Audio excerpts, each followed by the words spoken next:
Good morning. It's Monday, November 24th. Here's what we're working on this morning.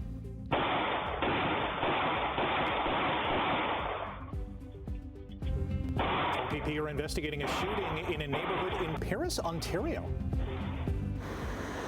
The new I'm Simone Gavros reporting live in Grimsby. The new West Lincoln Memorial Hospital has officially opened to the public. I'll have more details on the new features coming up. Pass to Shed. Here's Jacoby. For 4 from downtown. And the Toronto Raptors beat the Nets for their 7th straight win.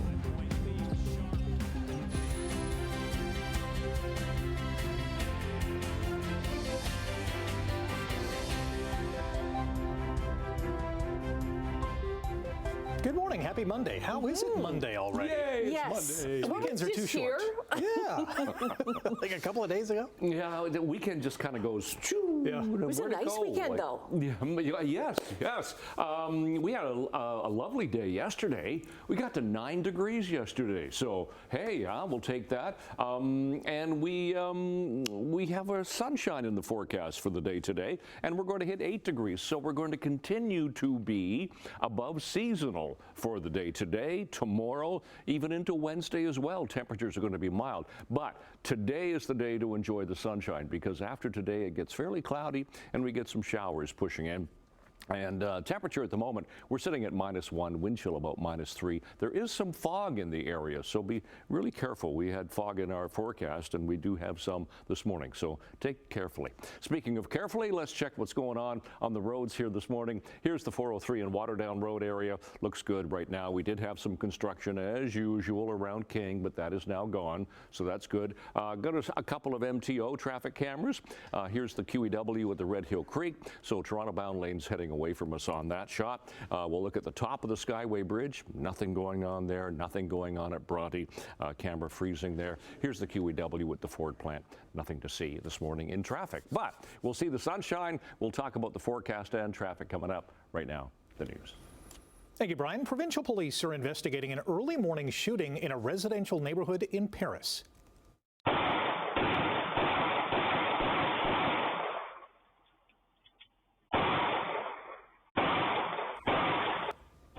Brant County OPP say at around 3 a.m. yesterday, a home on Hemming Street and a vehicle parked in the driveway of the home were struck with bullets after a suspect in a dark-colored SUV fired several rounds. Bullets went through a for sale sign on the front lawn of the property and struck one of the cars and the garage door. The homeowner says his wife, mother, and 3 children were all asleep at the time. No one was injured in what police say is believed to be an isolated incident. A 17-year-old girl in St. Catharines has now been missing for almost 3 weeks. Jada Belgobin was last seen in downtown St. Catharines on Tuesday, November 3rd. She was reported missing 10 days later. Detectives are concerned for her well-being. Jada is white, 5'11", with a thin build and dark brown or red hair. She was last seen wearing a large olive green winter coat. Peel Police and fire officials will provide an update today after a deadly blaze in Brampton. The fire started Thursday morning at a home where 11 people were believed to be living. A toddler and an adult are still missing. The remains of one person was recovered from what's left of the home on Friday. 2 adults were pronounced dead the morning of the fire, while 4 other people, including a 5-year-old, were taken to hospital. Brampton Mayor Patrick Brown says the city had been trying to reach the home's absentee landlord for what's been described as a concerning building inspection history. The new West Lincoln Memorial Hospital finally officially opens today. It's an historic moment for the region, offering more access to health care in Niagara. Simone Gavros is live at the hospital in Grimsby with more. Good morning. Good morning, Annette. The hospital opened to the public yesterday in the emergency department yesterday morning, but all of the features are now being available starting today. But as you were saying, the facility itself is a long time coming. The government announced support for the $224 million project 7 years ago, but shovels didn't go into the ground until May 2022. Hamilton Health Sciences website says that a modernized facility was needed to support both the community as well as staff. Now, this new facility is almost 80% larger than the old one that was built 76 years ago. It has 55 inpatient beds, including 6 maternal and newborn suites and 8 bassinets. There's 3 operating rooms and 1 procedure room, which is an increase compared to the last facility. West Lincoln Memorial will also have single inpatient rooms. Hamilton Health Sciences says this is the first hospital in the country to have this and say it's a gold standard for infection control, privacy, and comfort. The province says over the next 10 years, it'll be investing nearly $60 billion in health infrastructure for more than 50 hospital projects. Now, the hospital is warning visitors and patients that parking at the facility will be limited at this time, but they are going to begin tearing down the old building starting in the new year, and then they'll be building more parking lot space as well as green space. For now, things back over to you, Rick. Thanks, Simone. Brantford police are searching for a driver who fled after a high-speed crash early yesterday morning. At around 4:30 a.m., officers say a silver GMC Sierra was seen speeding south on 9th Avenue before crashing into a tree on Erie Avenue. Investigators later learned the truck had been stolen from Langton and was using stolen Brantford plates. A 37-year-old woman at the scene was arrested and charged with possessing stolen property over $5,000. The driver ran off before police got there. He's described as a white male with short brown hair, wearing a dark hoodie and jeans. Conservation teams in BC continue to search for a grizzly bear responsible for an attack on an elementary school group last week. The BC Conservation Officer Service says teams are rotating in the search around Bella Coola for the female bear and 2 cubs. They're working with the Newhawk Nation to update and share support. 3 students and a teacher were taken to hospital with serious injuries last Thursday when a grizzly attacked a group of about 20 people who were having lunch while on a field trip near BC's Central Coast. At the G20 summit in South Africa, Prime Minister Mark Carney and many other world leaders seem like they're not in a hurry to resume trade talks with U.S. President Donald Trump. The United States was notably absent from the summit yesterday after Donald Trump called it a, quote, total disgrace and effectively boycotted the meeting over false claims that white people are being, quote, slaughtered in South Africa. Instead, Prime Minister Carney focused his attention on strengthening other partnerships, notably with South Africa and India. Canada's public safety minister says he's had good conversations with U.S. representatives at a 2-day meeting in Ottawa.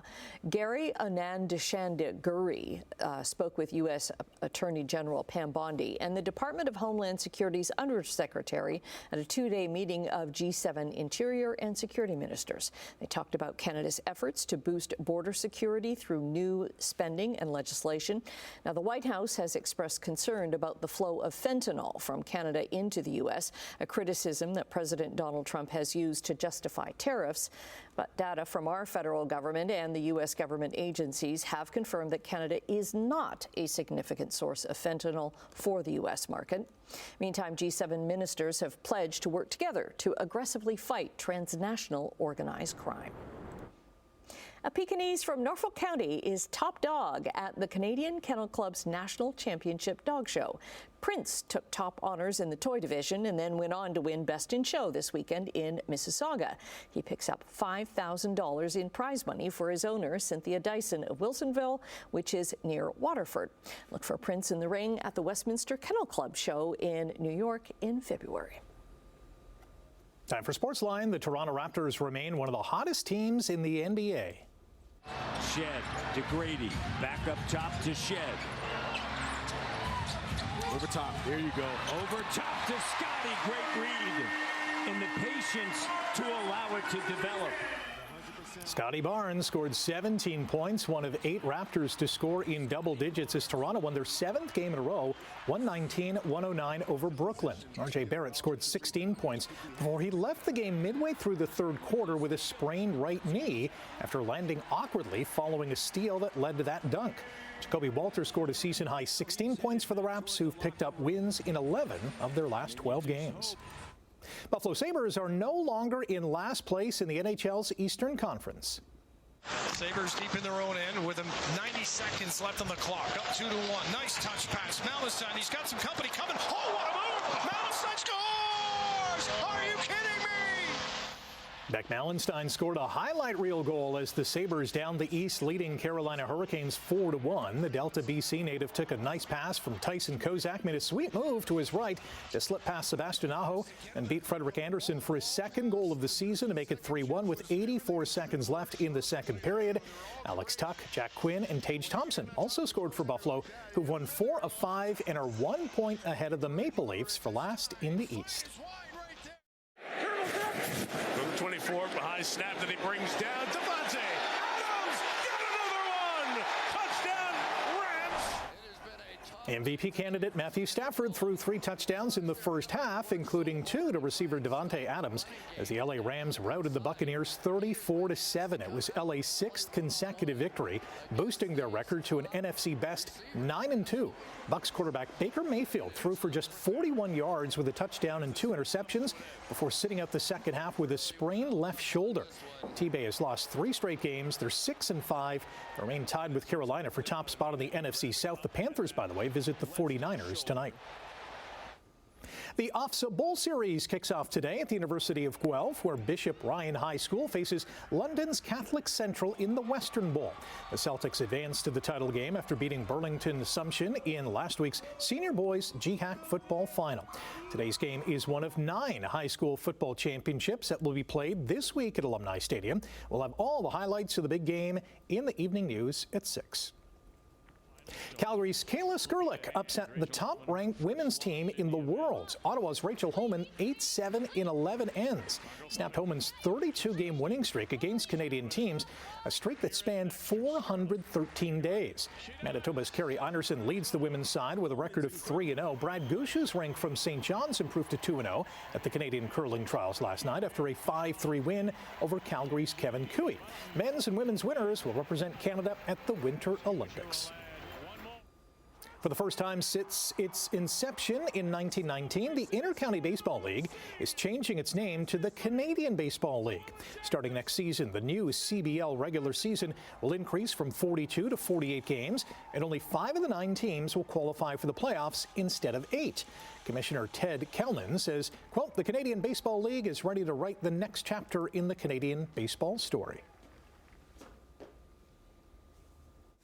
All right, 6:12. It's Monday, the 24th of November already, and we will start with traffic, and then we'll get to the forecast for the day today. Traffic in the Hamilton area is doing fine. As you can see, the 403 and Watertown Road coming out of Hamilton towards us. It's busier than the other side, but it's still moving okay. So no problems in the Hamilton area. On the QEW going through Mississauga, yes, we have a collision already here this morning. This is the QEW at Credit River, and so Toronto-bound lanes heading toward the right of the screen. Unfortunately, the camera is pixelating here, but there is the collision. We've got one right lane open on in this area. And if we go back a camera, here's the Lorne Park camera. As you can see, it is really slow, already jamming, starting to slow down all the way back to Sheridan. So this is the problem, Lorne Park all the way through Credit River. Otherwise, not a lot happening. 405 in St. Catharines looks good. Red Hill Creek. We'll flip ahead to Fairview, getting a little bit busier. Here's a look at the Ford plant. Really no problems this morning except for Credit River right through Mississauga. All right, let's get to the temperature. Temperature has just really fallen. I mean, we were -1 last hour. This hour, we've dipped to -4. So the temperature is really falling. We have the fairly clear skies, just a bit of cloud cover. The winds are light from the southwest, but it still makes it feel like -7, so it's a chillier start to the morning than we had a while ago. But we're going to climb nicely. We should hit 8 degrees for the day today. Lovely sunshine, light winds, so enjoy this the 24th of November. We have a ridge of high pressure to the south. It's going to keep us fairly nice for the day today. Incoming cloud cover for the overnight tonight. Tomorrow, clouds, possible showers, but we stay on the mild side for the next few days, actually. Today, 8. Tomorrow, we should hit 9 degrees, so it's going to stay mild. And actually, tonight's going to be mild again. So temperatures today in the sunshine, 7, 8, 9 degrees. Pretty nice day for this time of year, above seasonal. Tonight will stay fairly mild. 6 degrees will be the low for Niagara. Otherwise, 3 and 4 degrees. We'll start to see more cloud cover advancing in through the evening. And then tomorrow, yeah, it's going to be fairly cloudy. Maybe some lingering sun in the morning for Niagara, but 10 degrees for Niagara tomorrow and 9 for the rest of the Horseshoe, but yeah, clouds and showers. So 24th of November, out the door, temperatures falling to -4, wind chill -7, skies partly cloudy. Long range, of course, coming up for you. Annette, Rick. Thank you, Brian. Coming up after the break, we're going to say good morning to Emily with a preview of what's to come in Chit Chat. And in business news, mail will be on the move once again as Canada Post pauses its strike. More after the break. And say good morning to Emily Vukovic. Emily, what's coming up in Chit Chat this morning? Hi, good morning. Well, McDonald's is dropping a limited edition meal just in time for the holidays, and it involves dill pickle and shaking. Okay. I have seen the ads for this. As a dill pickle fan, I am in. Same. I'm totally excited. Totally excited. Disney and Pixar released a new trailer for their upcoming original animated comedy, and it looks awesome. Later on this morning, Friends spin-off Joey. Do you guys remember that show? Yeah. Yeah. Vaguely, yeah. I didn't watch it, and I'm a huge Friends fan, so I'm shocked that I didn't watch it, but now you can watch all the episodes nearly 20 years later. Wow. So we'll discuss. Okay. Thanks, Emily. To business news, so we'll start with overseas trading. The Canadian dollar down 4 points to 70.87 cents U.S. Gold is down $10 an ounce, and oil is also down 36 cents to $57.69 U.S. a barrel. In midday European trading, London, Frankfurt, and Paris are all up this hour.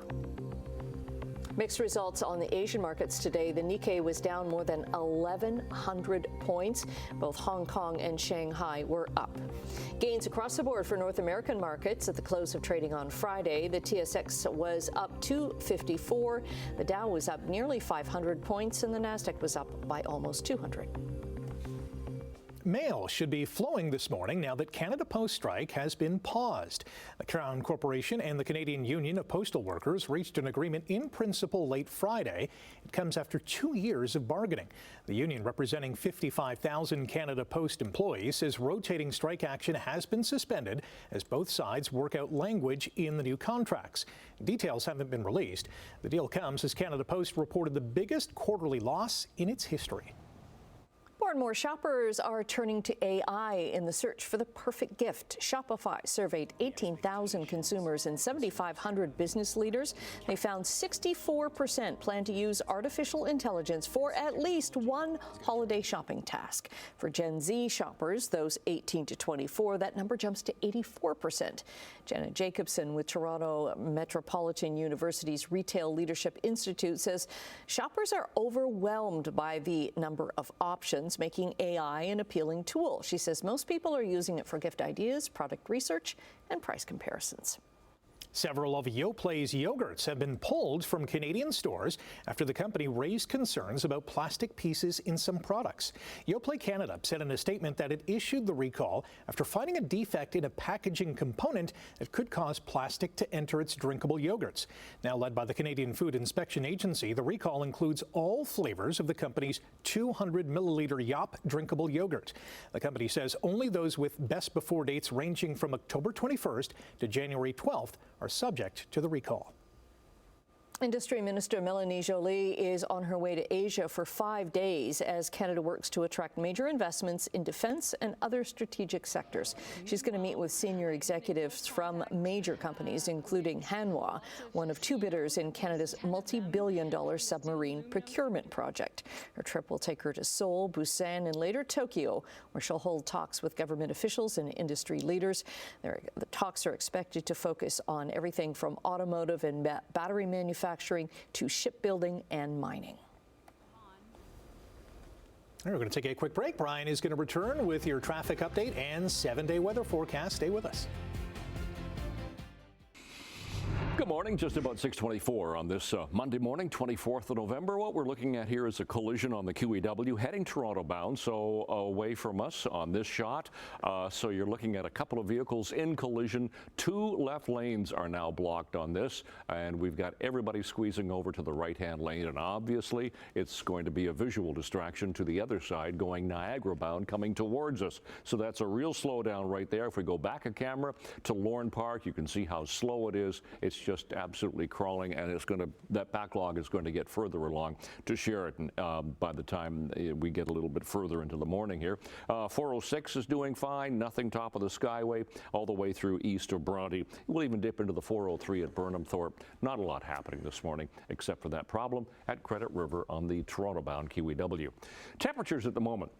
Well, Hamilton, we were -1 last hour. Temperature has just really taken a slide to -4, wind chill of -7 at the moment, so it's become a chilly start. +1 for Mississauga, 2 for Grimsby and for Toronto. And let's talk about seasonal temperatures. So daytime high, 5 degrees. Now we got to 8.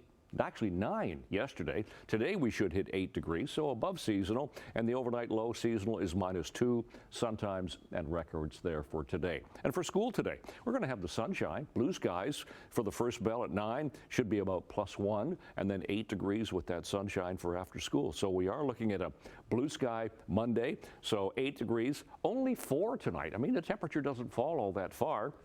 So way above seasonal. That's almost a seasonal daytime high for the overnight low. So 4 and then 9 tomorrow. But tomorrow the showers roll in. They stick around into Wednesday, and then the cold front goes through, and that's when the temperatures really fall. +1 only for Thursday and Friday with flurries. And then we hit a high of -1 for Saturday and a fairly cloudy weekend to come. That's your forecast. Annette, Rick. Thanks, Brian. What an experience for members of the Paris Port Dover Pipe Band. They shared the stage Friday night in Hamilton with the one and only Paul McCartney.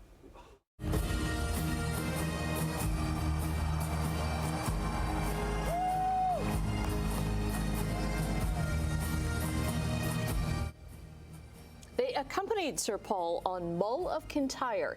It's actually the 4th time the pipe band has played with McCartney, thanks to a connection that was made years ago through a Brantford business owner who was also a big Beatles fan.